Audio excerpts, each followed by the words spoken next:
Assalamualaikum Ustadz. Semoga Ustadz sehat dan husnul khotimah. Amin, amin ya rabbal alamin. Ustadz, bagaimana menghilangkan sifat angkuh suami saya? Dulu saat saya kerja, saya bisa beli keperluan saya sendiri. Setelah saya resign, full saya jadi ibu rumah tangga, dapat uang dari suami. Kalau saya beli sesuatu, dia nanya, itu punya siapa? Saya jawab, punya saya. Dia marah, langsung bilang, punya saya, punya saya. Emangnya uangnya dari kamu atau saya? Kan saya berhak atas nafkah, katanya. Uang nafkah dan belanja itu beda. Bagaimana Ustadz? Mohon pencerahan. Ya. Sahabat-sahabat tercinta, terutama para suami ya gitu. Ada ayat yang mengatakan wa'ashiruhunna bil ma'ruf. Perlakukanlah istrimu dengan baik.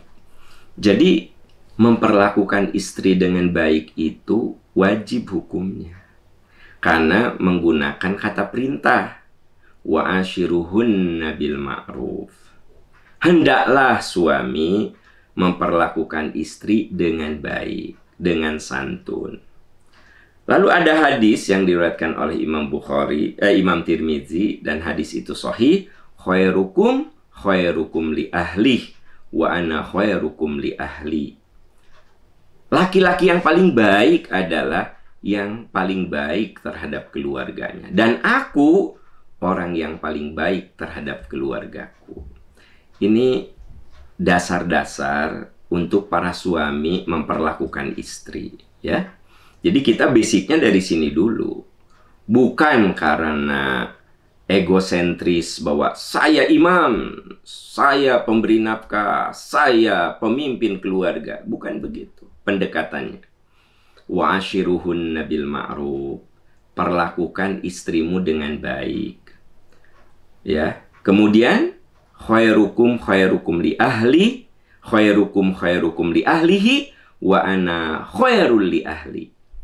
Laki-laki yang paling mulia adalah yang memuliakan keluarganya, dan aku orang yang suka memuliakan keluarga. Ada laki-laki dermawan ke teman-temannya, apalagi teman-teman perempuan di kantor, mentraktir ya, ngasih oleh-oleh, ngasih apa, kesempatan, piknik nih, duit nanti bapak yuk piknik. Tapi dia pelit sama istrinya, hitungan sama istrinya. Jadi kalau udah bicara duit ke istri, kalkulatornya tuh tajam banget gitu. Tapi kalau sama orang lain, dia apa ya, foya-foya, nih sok, kamu mau apa nih, bapak traktir. Nah, orang seperti itu mungkin dianggap baik oleh teman-temannya. Wah, si bapak itu mah tuh dermawan. Nah, orang itu kalau baik kepada orang lain dan dia lebih baik lagi kepada istrinya, memang itu orang dermawan. Tapi kalau sama istrinya pelit, hitungan, kalkulator nanti tajam istilahnya itu ya. Kalau orang hitungan tuh kalkulatornya tajam. Nah, kata Nabi itu bukan laki-laki terbaik. Karena laki-laki yang baik itu khairukum li ahli. Dia itu sangat baik kepada keluarganya. Jadi nomor satu itu keluarganya. Nah, kalau ada suami yang suka bilang, ini tas siapa? Tas aku. Aku. Memang duit disaha. Nah, gitu ya. Jadi akan ada laki-laki yang kayak gitu. Ini jam tangan siapa? Jam tangan aku lah, kata istrinya. Aku. Kamu memang duit di mana? Duit nanti aku. Nah, kata suami. Jangan bilang punya aku dong. Nah, jadi ada suami yang kayak gitu. Nah, suami seperti itu mungkin dia tidak baca ayat yang mengatakan wa 'alal mauludi rizquhunna wa kiswatuhunna bil ma'ruf. Suami wajib menafkahi istrinya, wajib menafkahi anak-anaknya. Wa 'alal mauludi rizquhunna wa kiswatuhunna bil ma'ruf. Suami itu wajib menafkahi anak dan istrinya bil ma'ruf, dengan cara yang baik. Apa dengan cara yang baik? Yaitu, jangan suka bilang, oh, ini motor siapa? Mama lah. Motor mama, mama. Duit nanti sah. Ti ayah itu. Nah, itu berarti tidak ma'ruf. Ya. Jadi bapak-bapak, yakinlah mayoritas bapak-bapak di percikan iman masaroleh ya, nggak pernah hitungan. Kalau udah ngasih duit sama istri, ya itu milik istri. Ya. Kalau sudah ngasih nafkah sama istri, ketika istri bilang, ini tas mama, ini motor mama, suaminya ngambek. Mama, mama, duit nanti mana? Ti ayah itu. Nah, itu berarti laki-laki yang tidak faham agama. Sekalipun dia orang yang rajin ibadah, tapi dia tidak faham agama. Jadi ada orang yang saum Senin Kamisnya rajin, tahajudnya rajin, jadi pengurus masjid, ya, aktif di masjid, tapi kalau seperti itu dia bukan orang soleh. Kalau dia buruk sama istrinya, jadi Nabi itu menjadikan baik buruknya orang itu bagaimana memperlakukan circle intinya. Circle inti, lingkaran terdekat itu kan istri, anak, ya, keluarga. Jadi kalau ada orang yang baik banget sama keluarganya, itulah orang soleh. Tapi kalau ada orang yang ahli ibadah, rajin ngaos, ya, jadi pengurus masjid, ya, jadi ketua RW, ketua DKM, tapi dia buruk sama istrinya, kata Nabi, itu bukan orang baik, gitu, ya.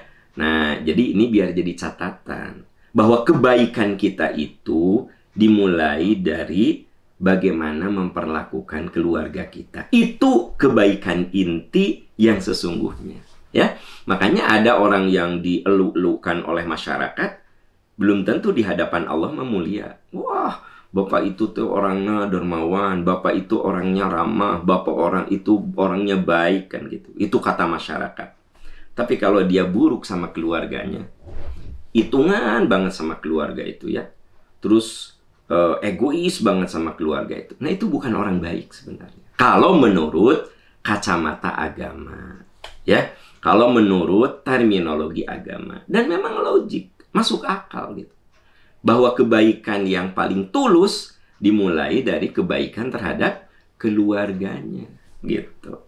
Bahkan nih, ya, Anda bisa lihat di dalam hadis Bukhari itu, ada seorang perempuan, seorang istri, dia cerita, ya Rasulullah, suami saya teh kaya, tapi pelitnya, na'udzubillah ya Rasulullah, sampai kehidupan sehari-hari juga saya seret. Apakah saya boleh mengambil rezeki, harta suami saya tanpa sepengetahuannya? Jadi si perempuan itu udah lelah gitu, punya suami penghasilnya gede, tapi pelitnya, na'udzubillah, sampai dia bilang, saya dan anak saya itu seret sekali ya Rasulullah. Hidup tuh berat, padahal suami saya itu berlimpah. Apa kata Nabi? Khudhi ma yakfiki wa waladiki bil ma'ruf. Kamu boleh ngambil tanpa sepengetahuan suami yang bisa mencukupi dirimu dan anak-anakmu. Nah, segitunya itu. Apa kata Nabi? Khudhi ma yakfik. Ambil saja apa yang mencukupi dirimu dan anak-anakmu. Jadi si wanita itu hidupnya seret banget. Dianya aja berat, anak, menghidupi anak juga berat, karena suaminya pelit gitu loh, ya. Sampai si istri itu bilang, boleh nggak sih saya ngambil tanpa sepengetahuan suami? Kata Nabi, khudhi ma yakfik. Boleh, ambil saja yang mencukupimu dan anak-anakmu, tapi bil ma'ruf, sewajarnya, yang benar-benar bisa mencukupi kebutuhan. Nah, ini isyarat apa, saudara-saudara sekalian? Ini isyarat bahwa istri kita itu punya hak rezeki. Dan kalau kita sudah memberikan apapun terhadap istri, jangan suka dikatakan, itu punya aku. Nah, kamu mah nggak punya apa-apa. Kamu tidak berpenghasilan. Semua dikasih dari aku. Kamu mah nggak punya apa-apa. Nah, kita sebagai suami nggak boleh ngomong gitu. Kan kita sudah memberikan nafkah. Kalau sudah memberikan, itu milik dia. Ya? Saya ngasih nafkah sama istri saya. Istri saya beli jam tangan, ya punya dia. Istri saya beli tas, ya punya dia. Jangan kemudian, jangan bilang punya kamu ya. duitnya dari aku itu. Nah, nggak boleh gitu. Bahkan kalau kita memberikan rumah, ya, ada rumah yang memang ditinggali itu milik istri, Pak. Kenapa? Karena kewajiban suami itu memberikan sandang, pangan, papan, dan memperlakukan dengan baik. Ya nggak? Sandang, pangan, papan. Sesuai dengan wa alal musi'i qadruhu wa alal muqtiri qadruhu. Jadi kata firman Allah, orang yang mampu hendaklah memberikan nafkah sesuai dengan kadar kemampuannya. Orang yang tidak mampu, maka dia memberikan sesuai kemampuannya. Gitu. Jadi maksudnya gini, kalau saya mampu membelikan rumah, ya saya belikan rumah. Tapi kalau saya mampunya ngontrakin, ya mengontrakan rumah. Gitu. Itu kewajiban kita bapak-bapak sebagai suami. Ya, kalau saya bisa membelikan mobil, ya saya belikan mobil. Tapi kalau saya tidak mampu membelikan mobil, minimal istri saya kalau hujan, jangan sampai kehujanan. Ya, minimal suruh pakai gokar. Jangan pakai motor, suruh pakai mobil. Gitu. Itu yang disebut alal musi'i qadruhu.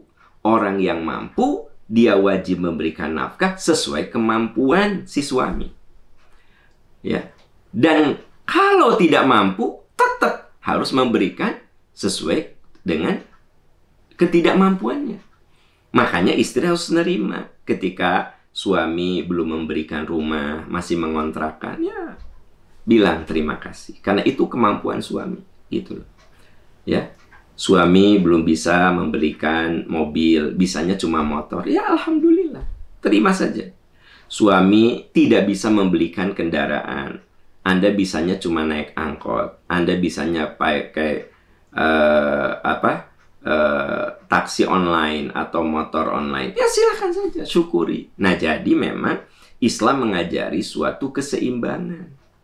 Bagi yang mampu, silahkan lakukan sesuai kadar kemampuannya. Nah, berarti kan tidak ma'ruf. Kalau saya mampu membelikan istri itu rumah, tapi saya tidak memberikannya.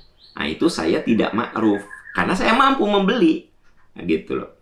Saya mampu membeli mobil, tapi saya tidak memberikan mobil kepada istri saya. Berarti saya tidak ma'ruf. Gitu. Saya kemana-mana pakai mobil dengan nyaman, ya. Mobil yang bagus gitu. Hari istri saya kemana-mana pakai gokar. Padahal saya ada duit untuk membelikan mobil untuk istri saya. Maka saya tidak ma'ruf. Gitu. Nah, jadi kembali kepada kadar kemampuannya. Yuk, bapak-bapak, salah satu amal ibadah yang paling dekat di kelopak mata kita adalah khairukum li ahli. Berbuat baiklah kepada keluarganya. Ya. Nah, syukur-syukur kalau kita sudah berbuat baik pada keluarga, baru ke lingkaran berikutnya. Jangan ketukar, ya gitu. Wallahu a'lam bissawab, ya wallahu a'lam bissawab. Semoga kita semua diberi kekuatan oleh Allah untuk menjalankan amanah, ya. Suami punya amanah, istri punya amanah. Kita semua punya amanah.